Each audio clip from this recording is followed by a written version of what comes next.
안녕하세요. 아마존 다큐먼트 DB를 사용한 데이터베이스 스키마 유연성 향상하기 세션에 오신 여러분을 환영합니다.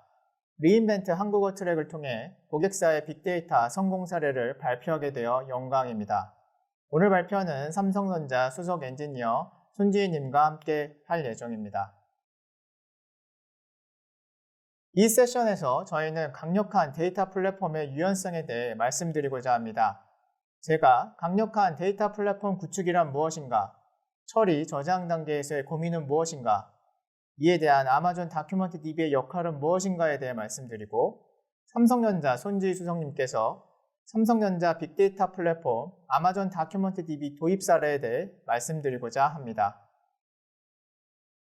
먼저 강력한 데이터 플랫폼 구축이란 무엇인가에 대해 알아보겠습니다. 사용자가 원하는 모양의 데이터를 소비하기 위해서는 데이터는 긴 여정을 떠나게 됩니다. 다양한 데이터 원천을 통해 수집이 일어나고 소비 패턴에 따라 대량으로 묶음 처리가 일어나기도 즉각적으로 전달되기도 합니다.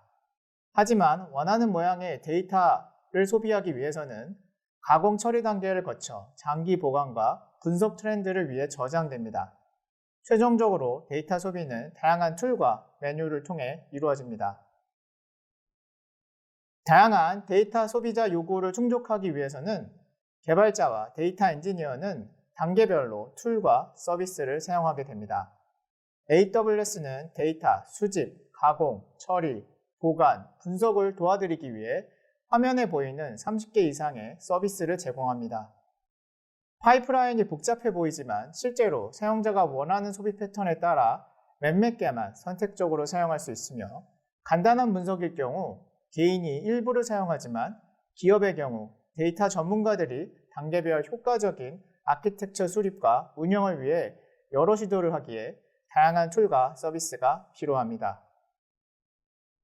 오늘은 처리 보관 단계에서 개발자들과 데이터 엔지니어들이 가지고 있는 공통적인 질문에 대한 답을 찾아보고자 합니다.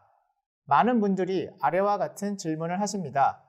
큰 규모의 데이터는 어떻게 빨리 처리할 수 있는지, 데이터 저장 시 유연성을 높이는 방법은 무엇인지, 늘어나는 트래픽에도 어떻게 지속적인 성능을 유지할 수 있는지.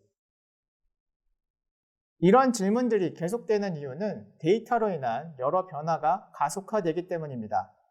많은 분들이 인지하시듯 네트워크로 연결된 세상에서 데이터는 기하급수적으로 늘어나고 있으며 비즈니스에 많은 역할을 합니다.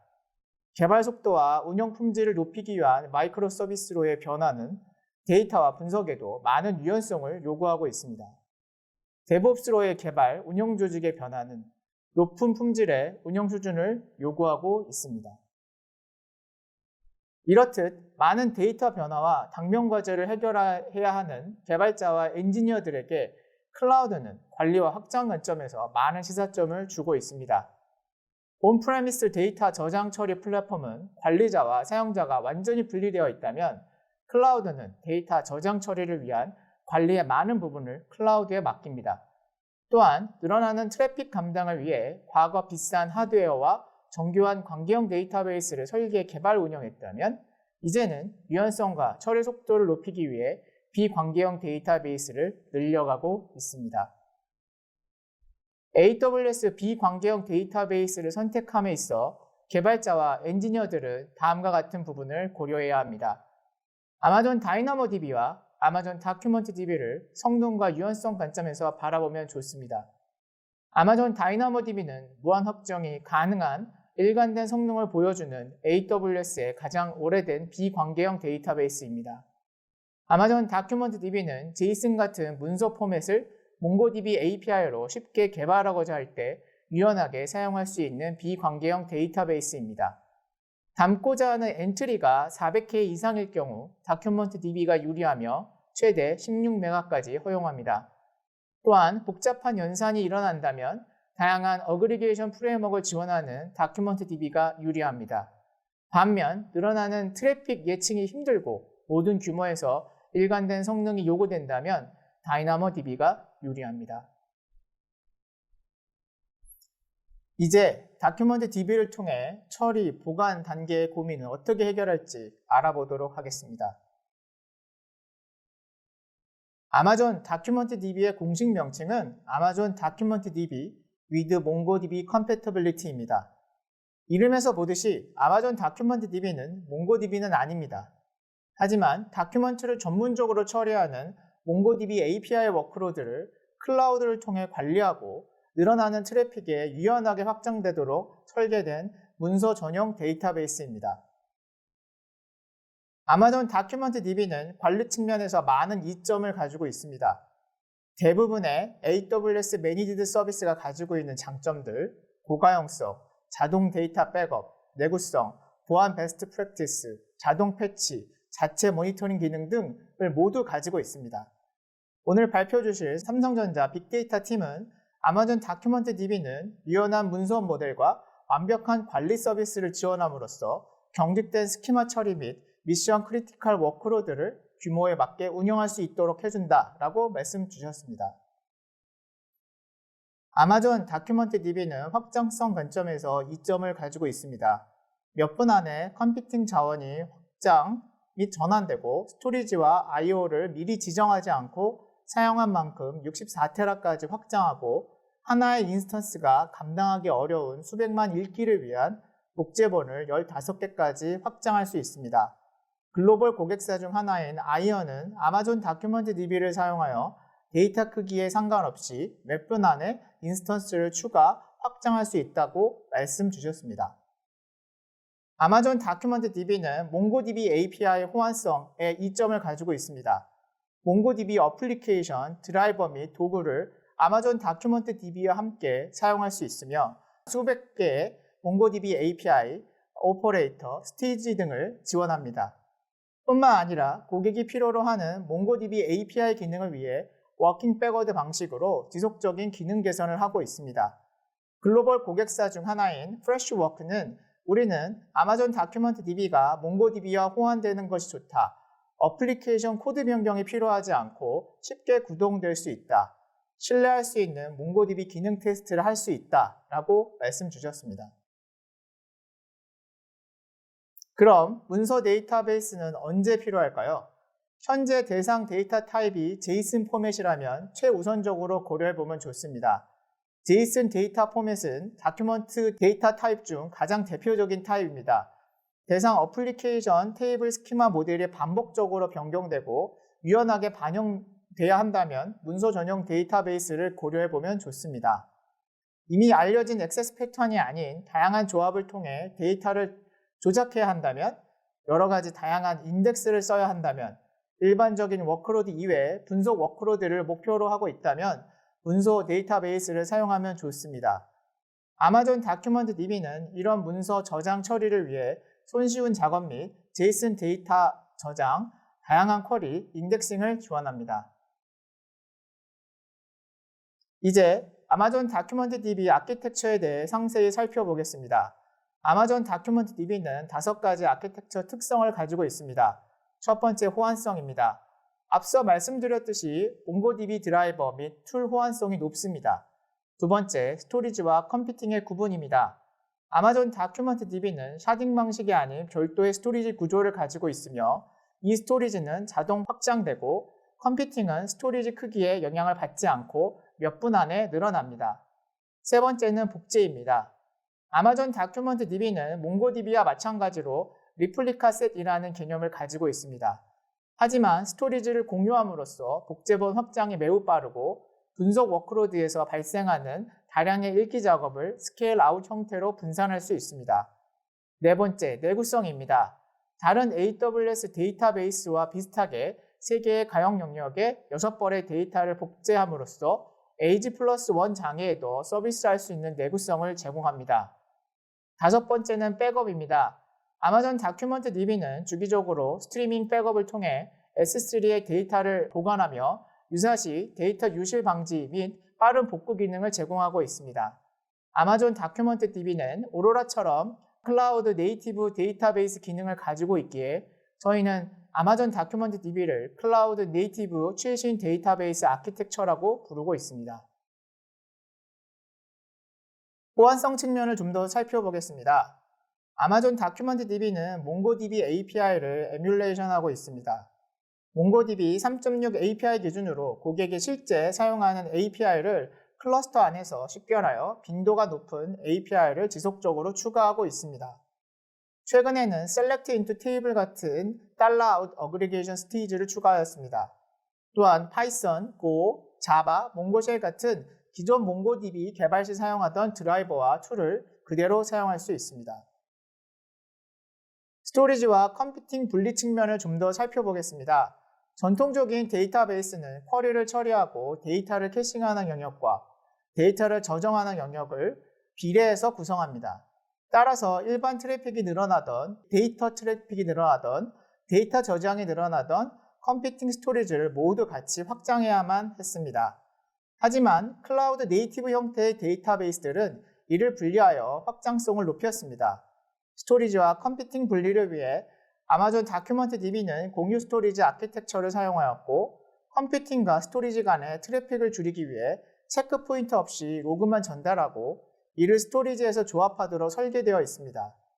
읽기 관점에서는 각각의 인스턴스가 동일 다큐먼트를 읽을 수 있도록 설계되었습니다. 빠른 스케일업도 스토리지와 컴퓨팅 분리에서 오는 이점입니다. 이미 말씀드린 것처럼 스토리지와 컴퓨팅 분리를 위해 아마존 다큐먼트 DB는 공유 스토리지 아키텍처를 사용하였고, 인스턴스의 스케일업은 데이터의 리밸런스 없이 바로 작업이 가능하고, 복제본 리드 리플리카를 미리 스케일업하여 기존 프라이머리와 스위치 오버함으로써 스케일업 시간을 단축할 수 있습니다. 복제 아키텍처를 좀 더 살펴보겠습니다. 아마존 다큐먼트 DB는 3개의 가용 영역에 6벌의 복제본을 가지고 있으며 4개의 복제본에 쓰기가 완료되면 저장이 완료된 것으로 인지합니다. 이후 내부적으로 나머지 2개 복제가 완료되고, 사용자가 복제본 세트, 리플리카 셋과 세컨더리 프리퍼드 아규먼트로 클러스터 엔드포인트에 접속하면 리플리카 인스턴스를 통해 읽기가 이루어지고, 이는 프라이머리 인스턴스와 동일한 데이터에 접근하게 됩니다. 내구성 측면을 좀 더 살펴보겠습니다.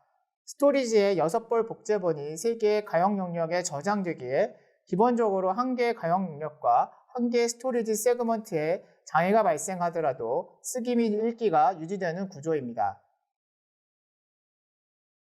화면에서 보듯이 스토리지 세그먼트의 특정 위치가 물리적 장애가 나더라도 이를 내부적으로 복구하는 단위는 10기가이며 다른 가용 영역이나 다른 세그먼트를 10기가 단위로 카피해서 복구합니다. 마지막 백업을 좀 더 살펴보겠습니다. 백업은 연속적으로 일어나고 기본적으로 35일까지 보관됩니다. 보관 기간 내 시점 복구가 가능하고 스토리지 세그먼트 단위로 S3로 자동으로 카피됩니다.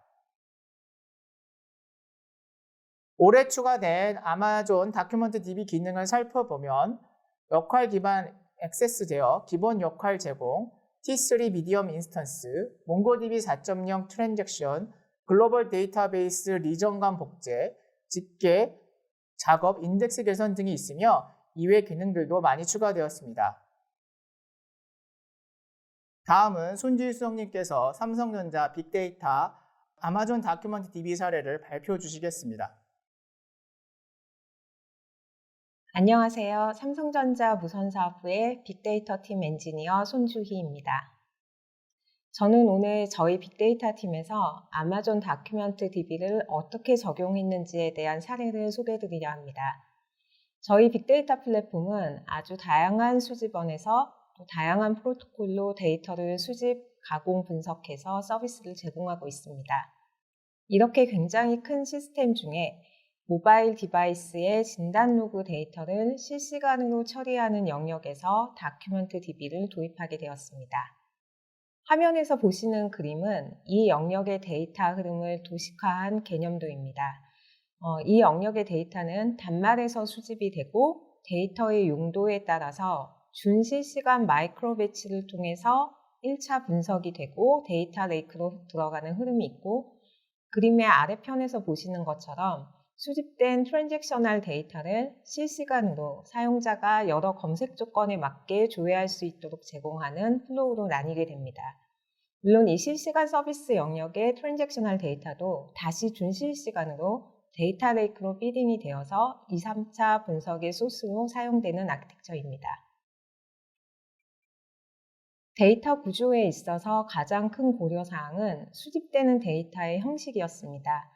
동일한 데이터 구조를 고정할 수 없고 데이터 카테고리에 따라서 생성되는 각각의 데이터 그룹이 데이터 오소리티를 포함한 여러 비즈니스적 요구사항을 고려해서 각각 물리적으로 분리된 스키마로 저장해야 한다는 점이 중요한 아키텍처적인 고려사항이었습니다. 데이터의 유입 패턴 관점에서 보았을 때 예상하지 못한 데이터 폭증이 발생 가능하다는 점이 중요한 고려사항이었는데요. 물론 전반적으로는 어느 정도 예측이 가능한 시저널리티 패턴을 가지고 있고 또 대부분의 시스템이 장애 수준의 데이터 피크는 고려해야 되는 게 당연하긴 하지만 저희의 데이터 유입 패턴은 전혀 예측하지 못한 타이밍에 순간적인 데이터 유입 피크가 발생하는 경우가 생각보다 빈번하고 그게 또 정상적인 비즈니스 시나리오라는 특성이 있습니다. 이처럼 저희가 취급하는 데이터는 수집 관점에서 보았을 때 모델링적으로 다양한 구조를 가진 데이터 그룹이 수용되어야 하고 쓰기 작업량이 많은 워크로드 상에서 빈번하게 새로운 데이터 그룹이 무리 없이 추가될 수 있어야 한다는 요구사항이 있습니다. 활용 관점에서는 다소 복잡한 사용자의 질의 조건을 만족시키면서 실시간으로 개별 데이터가 조회될 수 있어야 합니다. 저희가 처음 고려했던 아키텍처는 유연한 데이터 스키마와 복잡한 연산 API를 지원하는 몽고DB였습니다. 서비스 시나리오 중에서 단말 로그들을 쌓고 이력을 조회하는 부분에서 몽고DB를 사용하는 아키텍처를 가져갔었습니다. 당시에는 아마존 서비스 중에서 다큐멘트 형식의 DB를 서비스하는 부분이 없었기 때문에 저희는 몽고DB를 EC2 인스턴스에 직접 설치하여 운영하기로 결정했습니다. 처음 운영 오픈을 하고 만족도는 꽤 좋았습니다. 유연한 스키마를 지원했고 복잡한 제이슨 데이터 형식에 대한 질의도 무리 없이 지원됐습니다. 문제는 데이터 사이즈가 점점 커지면서 EBS 볼륨을 추가하는 오퍼레이션 작업이 계속 반복적으로 일어나게 됐고 더 큰 문제는 데이터 유입이 폭증하는 타이밍에 프라이머리와 세컨더리 노드 간 리플리케이션 렉이 발생하면서 인프라 운영에 있어서 큰 부담이 되기 시작했습니다. 한번 리플리케이션 렉이 발생하기 시작하면 클러스터 전체에 영향을 주고 데이터 양이 늘어나면서 리플리케이션 렉이 자연적으로 해소되는 시간은 점점 더 오래 걸리게 되었습니다. 어쩔 수 없이 인프라 운영단에서 마스터를 페일오버 시키거나 리플리케이션을 강제로 킬시킨 뒤 백그라운드에서 싱크 작업을 한다던가 하는 운영 작업이 계속 반복되면서 인프라 작업의 오버헤드가 큰 부담이 되었습니다. DBMS 인프라 운영에 많은 에포트가 투입되면서 이를 개선하기 위해서 2단계 아키텍처에서는 마침 당시 아마존에서 신규 서비스로 릴리즈된 오로라로 전환하는 것을 결정하게 되었습니다. 1단계의 아키텍처에서 겪었던 어려움의 영향으로 인프라 운영의 오버헤드를 줄이는 것이 가장 큰 관심사였었고요. 매니지드 서비스로 대용량의 스토리지 사이즈를 지원하고 또한 스토리지와 컴퓨팅이 분리된다는 점이 굉장히 매력적인 선택 요소가 되었습니다. 오로라 DB로 전환한 이후에는 저희는 인프라 운영에 대한 오버헤드는 크게 줄일 수 있었습니다. 하지만 오로라는 관계형 DBMS였기 때문에 운영 중에 스키마 생성 등의 작업을 하는데 부담이 될 수밖에 없었습니다.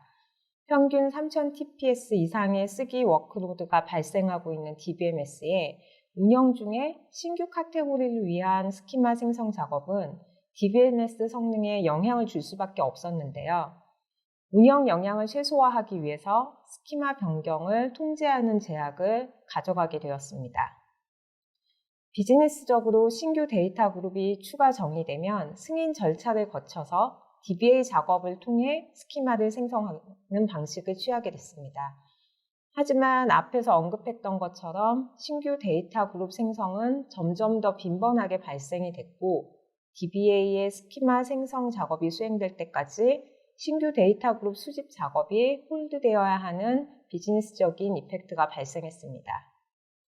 결과적으로 인프라 운영의 에포트는 줄었지만 반대로 모델 운영 작업의 부담이 점점 늘어나는 상황이 되었습니다. 결국 저희는 다시 새로운 아키텍처에 대한 고민을 시작할 수밖에 없었고요.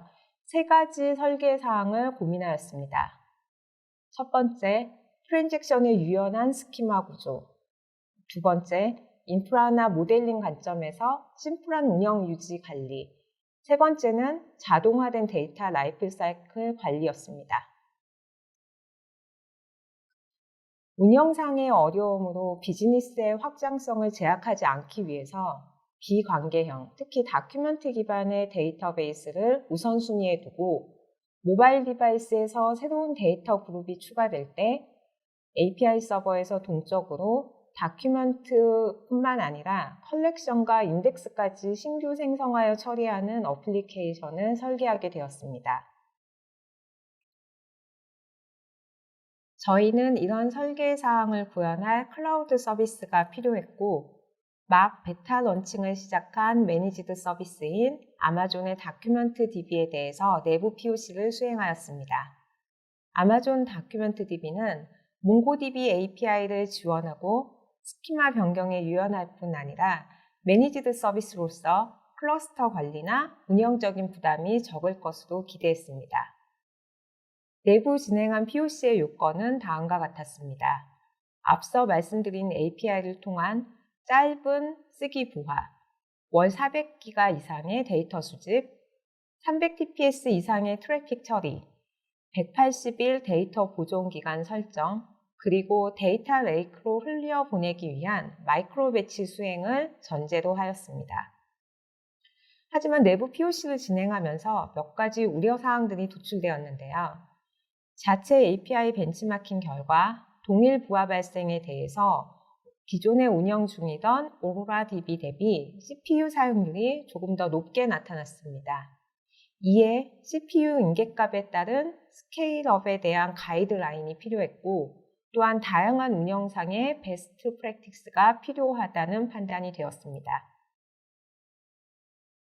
POC는 3000TPS 성능을 목표로 앵그라인더를 통해서 기존에 운영 중인 마이크로 서비스 API 3개를 시뮬레이션 했고요. 적정 리소스 가용량, 스케일 아웃 시 영향도, 인덱스 생성 성능, TTL 오버헤드에 대해서 측정하였습니다. 정확한 POC 결과 도출을 위해서 AWS의 프로페셔널 서비스가 인게이지되어 도움을 받았습니다. 테스트 결과 CPU 사용량의 80% 정도가 적정 스케일업 인계치로 판단이 되었고요. 3000TPS 이상을 받는 데 무리가 없었던 R5 4X 라지가 현재 워크로드에 적합한 인스턴스 타입인 것으로 결정하였습니다. 이외에 운영의 베스트 프랙티스 수립을 위해서 인덱스 생성과 제거에 대한 성능 테스트를 진행하였습니다. 기본적인 포그라운드와 백그라운드 인덱스를 수행해서 영향도를 파악하였습니다. 기존의 포그라운드 인덱스보다 백그라운드 인덱스를 사용 시 3배 정도 생성의 시간은 더 걸리는 것으로 나왔지만 읽기, 쓰기 락을 유발하지 않았고 무엇보다 온라인 중에 인덱스 생성이 가능해서 긍정적으로 판단되었습니다. 표에서 보시듯이 5,800만 다큐멘트에 대해서 한 개 속성의 인덱스를 생성과 삭제하는 데 대한 작업 결과 트래픽이 유입되고 있는 상황에서도 포그라운드 인덱스 생성은 5분, 백그라운드 인덱스 생성에는 15분 정도가 소요되었고 포그라운드 인덱스 제거에는 10분, 백그라운드 인덱스 제거에는 30분 정도 소요되는 것으로 POC 결과 측정되었습니다. 일정 시간이 지나면 문서를 컬렉션에서 자동으로 지워주는 인덱스인 TTL 인덱스의 성능 영향도에 대해서도 측정해 보았는데요. 테스트 결과 7-8% 정도의 CPU를 사용하지만 기존 트랜잭션 속도에 영향을 미치지는 않았습니다. POC 시나리오는 1000TPS 수행 시 TTL을 3600초 걸어둔 시나리오였습니다. POC 진행 당시에는 다큐멘트 DB 운영 모니터링을 위한 클라우드워치 매트릭이 부족한 상태였습니다. 그래서 람다 펑션을 이용한 커스텀 클라우드워치를 만들어 모니터링하였고, 당시 별도로 생성했었던 커스텀 매트릭은 현재 작업수, 문서 개수, 전체 작업수, 그리고 TTL 처리수 등이었습니다. 이 커스텀 매트릭들은 이후에 현재는 대부분 공식 클라우드워치 매트릭에 포함이 되어 있습니다. 이후의 운영 관점에서 스케일업 시간을 측정했을 때 R5 4X라지에서 12X라지로 업그레이드 테스트 시 6분 정도가 소요되었고요. 리플리카 페일오버는 24초 만에 마무리되었습니다. 실시간 데이터 서비스 외에 데이터 레이크로의 유입을 위해서 리드 리플리카에서 배치 수행 테스트 시에도 프라이머리 인서트에 영향은 없는 것을 확인했고요. 이외에 키네시스 데이터 스트림과 파이어호스를 이용한 스트림 방식의 데이터 이동 아키텍처에 대해서도 기능 검증을 진행했습니다. POC 결과를 요약하면 적정 인스턴스 사이즈를 구할 수 있었고요. 무엇보다 관리형 서비스로서의 이점을 확인할 수 있었습니다. 인덱스 생성은 온라인상의 수행 시에도 운영의 영향도가 적은 백그라운드 방식을 채택하기로 하였고요. TTL 인덱스는 저희 데이터 보관 주기에 맞게 1년으로 지정해도 성능상에 큰 무리가 없음을 확인해서 적용하였습니다. 초기 제공되는 모니터링 지표의 부족은 클라우드 포메이션을 이용한 맞춤형 클라우드워치 매트릭을 생성해서 해결 가능했었고요. POC에서 테스트했던 스트림 방식의 여러 구성 요소 셋업 대신 배치 프로세스로 데이터 이동을 결정하게 되었습니다. 현재는 운영 중인 시스템을 일부 아마존 다큐멘트 DB로 운영 전환하였고요. 여러 마이크로 서비스들 중에서 2개의 서비스가 각각의 다큐멘트 DB 인스턴스를 저장소로 활용하고 있습니다. 지금까지 공유드린 아마존 다큐멘트 DB 도입 사례를 요약해보면 내부적으로는 동적으로 구조 변경이 가능한 데이터 처리 수집 서비스가 필요하였고요.